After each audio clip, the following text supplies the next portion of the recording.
Hello students, this is your English class and today we read poem number 3 The Shed of book Honeycomb।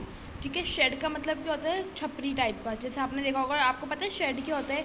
कोई भी काव का shade हो गया, ठीक है, टूल शेड हो गया, कोई भी ऐसी जगह। फॉर एग्जांपल जैसे कोई भी एक छोटा सा कमरा या छोटा सा रूम जो कि आपके घर से बहुत थोड़ी सी दूर पे है, अलग से है, ठीक है। जैसे स्टोर हाउस कह देते हैं कि, या फिर हम हाँ स्टोर रूम होते हैं ना, स्टोर रूम, स्टोर हाउस, जिसमें हम अलग से, या फिर गैराज जिसमें हम अलग से चीज़ें खड़ी कर देते हैं, रख देते हैं, ठीक है। तो या फिर हम ऐसे छपरी सी लगा देते हैं, छत सी लगा देते हैं, तो वो क्या होता है? हमारा shed. There is a shed at the bottom of our garden with the spider's web hanging across the door. The hinges are rusty and creak in the wind. When I am in bed, I lie and listen. I'll open that door one day. तो क्या बोल रहे हैं कि हमारे garden के आगे एक शेड है, ठीक है। उस शेड में क्या है? डोर के आसपास ना ऐसे मकड़ी के जाले लगे हुए हैं, और जो उसके डोर हैं, विंडो हैं, ये सब कुछ क्या है? इन पर जंग लगी हुई है। Hinges are rusty and creak in the wind. तो जब भी वो चलती है ना, हवाएं चलती है, तो वो चू चू चू की आवाज़ करते हैं, क्योंकि उन पर जंग लगे हुए हैं, तो चू चू की आवाज़ करते हैं। जब मैं बेड पे लेटा होता हूँ और देखता रहता हूँ उसको, तो मैं सोचता हूँ कि मैं ये वाला दरवाज़ा एक दिन ज़रूर खोलूँगा, ये वाला दरवाज़ा मैं एक दिन ज़रूर खोलूँगा। अपने घर के विंडो से देखता हूँ। There is a dusty old around at the side window around at the side with 3 cracked. वहाँ पे एक विंडो है, ठीक है, वो बहुत पुरानी सी डस्ट गंदी सी हुई पड़ी है।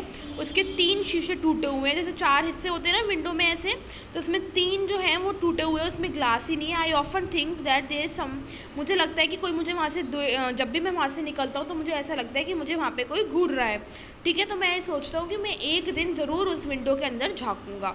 मेरा भाई बोलता है कि उस शेड के अंदर घोस्ट है, भूत है, जो कि who hides under the rotten floor boards and if I, जो कि ऐसे घूमता रहता है, और जब अगर मैंने अंदर जाने की कोशिश करी तो वो मुझ पर झपटेगा और मेरी गर्दन काट देगा।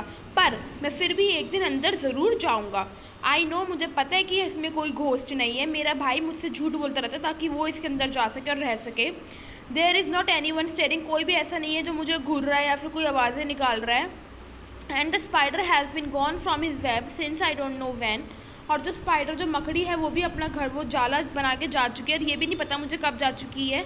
आई विल गो, लेकिन मैं जाऊँगा ज़रूर उस शेड के अंदर, पर अभी नहीं। I will go into that shed one day, जाऊँगा ज़रूर पर अभी नहीं। ये किसने लिखी है? फ्रैंक फ्लायन ने।